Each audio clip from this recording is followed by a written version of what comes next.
দুধ সেমাই অথবা সেমাইয়ের পায়েস ঈদের সময় যে রেসিপিটা একদমই মাস্ট। একদম পারফেক্টভাবে দুধ, সেমাই আর চিনির পরিমাণ সহ কিছু টিপসও আমি আপনাদের সাথে শেয়ার করব। বলতে পারেন একেবারে দুধ সেমাই তৈরি একেবারে বিস্তারিত বা ডিকশনারি।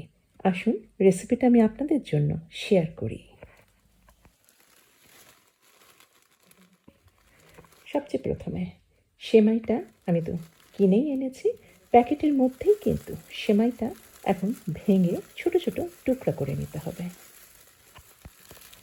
এইভাবে করলে যে ব্যাপারটা হয়, সেমাই কিন্তু ভাঙার সময় এদিক ওদিক প্রচুর ছিটে, এটা হবে না। আর খুব সহজেই কিন্তু দেখা যাচ্ছে যে একেবারে ছোট ছোট টুকরা হয়ে গিয়েছে। দুধ সেমাই তৈরির ক্ষেত্রে সেমাইকে কিন্তু এইভাবে ছোট ছোট টুকরা করতেই হবে। এতে রান্না করতে সুবিধা হয় আর খেতেও কিন্তু সুবিধা হয়। এই সেমাইয়ের আমি সমস্ত সেমাই কিন্তু আজকে রান্না করছি না, আমি এখান থেকে নিচ্ছি পৌনে 1 কাপ পরিমাণ। আর মেজারমেন্ট কাপের যে কাপ আছে সেই কাপ দিয়ে কিন্তু আমি সেমাইটা মেপে নিচ্ছি। সেমাই ছোট ছোট টুকরা করার পরে এইভাবে কাপের মাধ্যমে মেপে নেওয়াটা খুবই দরকার। এই মাপার উপরেই আপনি নির্ভর করবেন কি পরিমাণে আপনি দুধ আর কি পরিমাণে আপনি চিনি ব্যবহার করবেন।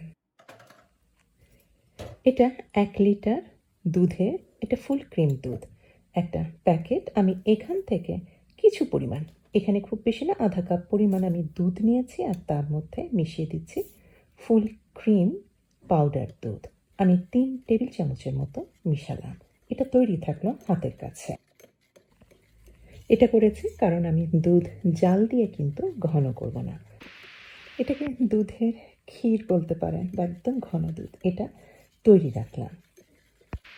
আর এই ঘন দুধের জন্যই কিন্তু দুধ সেমাই রান্নাটা দেখবেন খাওয়ার সময় ক্ষীর ক্ষীর স্বাদের হবে। সেকেন্ড যে কাজটা, আমি ননস্টিক প্যানটা গরম করে নিয়ে সামান্য কিছুটা ঘি দিয়েছি। গাওয়া ঘি আমি নিজে তৈরি করেছি। ঘিয়ের লিঙ্কটা আমি আই বাটনে দিয়ে দেবো, আপনারা দেখে নিতে পারেন।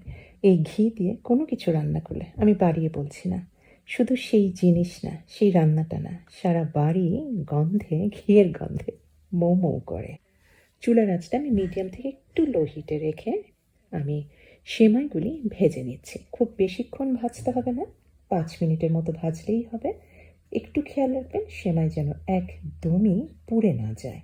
পুড়ে গেলে কিন্তু সেমাইয়ের স্বাদটা, রান্নার স্বাদটা তো খারাপ হবে, দেখতেও খারাপ লাগবে। এমনিতে এটা ভাজা সেমাই, এই কারণেই 5 মিনিটের মধ্যে কিন্তু ভাজা হয়ে গেল। আমি তুলে রেখেছি। আর এখন এই যে ভাজা সেমাইয়ের এই প্যানেই আমি দুধটা জাল দিচ্ছি। দুধটা 2-3 বারের মতো ফুটিয়ে নিতে হবে। আর এইরকম ঘিয়ে মাখানো প্যানে দুধ জাল দেওয়ার ফলে কিন্তু দুধ কিন্তু সহজে লেগেও যাবে না নিচে। আর তার মধ্যে আমি গরম মশলার মধ্যে আমার পছন্দের মশলা হচ্ছে এলাচ।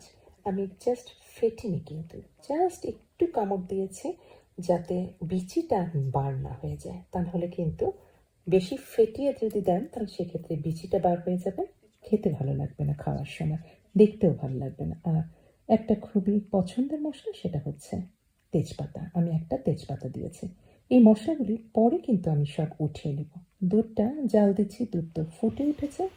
ফুটে ওঠার পরে আমি 2 মিনিটের মতো জাল দিচ্ছি।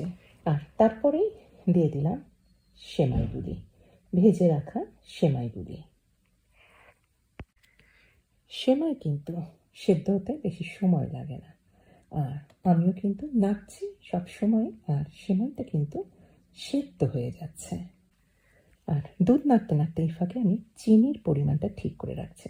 এখানে 1.25 কাপ পরিমাণ সাদা চিনি নিয়েছি। সাদা চিনি নিলে রান্নাটা রং সাদা হবে। যদি ব্রাউন কালার বা খয়েরি চিনি নেন সেক্ষেত্রে একটু রংটা খয়েরি হবে। যেটা আপনাদের ইচ্ছা সেটাই দিতে পারেন। আর এই সাদা চিনির পরিমাণটা হবে ঠিক যে পরিমাণে বা যে পাত্রে আপনি সেমাইটা মেপে নিয়েছেন, এখানে কাপে ঠিক সেই কাপ 1.25 কাপ পরিমাণ। এতে এই পরিমাণ চিনিতে আপনার সেমাই রান্নাটা বেশ একটু কড়া মিষ্টি হবে। একটু যদি হালকা মিষ্টি চান সেক্ষেত্রে আমি নিয়েছি 1.25 কাপ নিলাম না, আমি নিয়েছি জাস্ট হাফ কাপ পরিমাণ চিনি। তবে চিনিটা হাতের কাছে তৈরি আছে, এটা কিন্তু এখনই দিবেন না। প্রায় 5 মিনিটের মতো জাল দেওয়া হয়ে গিয়েছে, একটু কিন্তু ঘন হয়ে এসেছে। আর সেমাই তো সম্পূর্ণ সেদ্ধ হয়ে গেছে। সেমাই রান্না কিন্তু প্রায় হয়ে গিয়েছে। এখন ঘন দুধটা দিয়ে দিলাম। এভাবে দিবেন, প্রথমেই কিন্তু এই ঘন দুধটা দিবেন না, একদম রান্নার শেষ পর্যায়ে দিবেন। এতে কিন্তু স্বাদটা ক্ষীর ক্ষীর ধরনের হবে। আর এই দুধটাও আমি কিছুক্ষণের জন্য জাল দিয়ে নিচ্ছি। আর এখনও কিন্তু চিনি দেইনি, চিনি কিন্তু এখন বা আগে দিতে হয় না। সেক্ষেত্রে হয় কি, চিনিটা একদম গলে গিয়ে একটু ন্যালপা ন্যালপা হয়ে যায়, সেতে কিন্তু আপনার পরবর্তীতে যখন সেমাইটা ঠান্ডা হবে রান্না করার পরে আরও ঘন হয়ে যাবে। মিনিট খানেকের মতো জাল দিয়ে এখন দিয়ে দিলাম চিনিটা। আর চিনিটা দেওয়ার পর কিন্তু জাস্ট আমি এই তো মিনিটের মধ্যে 1 মিনিটের মধ্যে আমি চুলাও কিন্তু বন্ধ করে দিয়েছি। এখন যে সেমাইয়ের দুধ সেমাইয়ের যে কনসিস্টেন্সি যেরকম নাড়ছে দেখছি একেবারে পারফেক্ট হয়েছে। এটা ঠান্ডা হওয়ার পর কিন্তু ঘন আর একটু হালকা হবে, কিন্তু একদমই জমে যাবে না। আমি আপনাদেরকে একদম ঠান্ডা করে সেমাইয়ের কনসিস্টেন্সিটা দেখিয়ে দিচ্ছি। আর আমি সার্ভিং বোলে জাস্ট আমি ঢেলে দিলাম। আর সাজানোর জন্য জাস্ট আমি একটু ব্যবহার করেছি পেস্তা। পেস্তা আপনারা আলমন্ড বা কাঠবাদামের খুব পাতলা করে কেটেও দিতে পারেন। আমি পেস্তাটা একটু গুঁড়া করে দিয়েছি।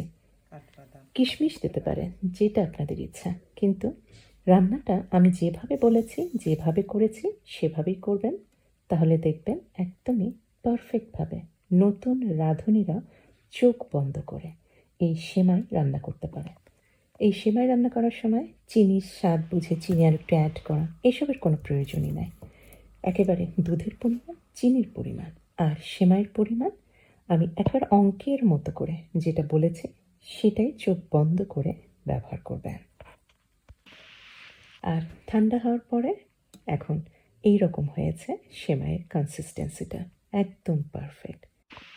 আশা করি রেসিপিটা অনেকেরই উপকারে আসবে। আজকে এই পর্যন্তই।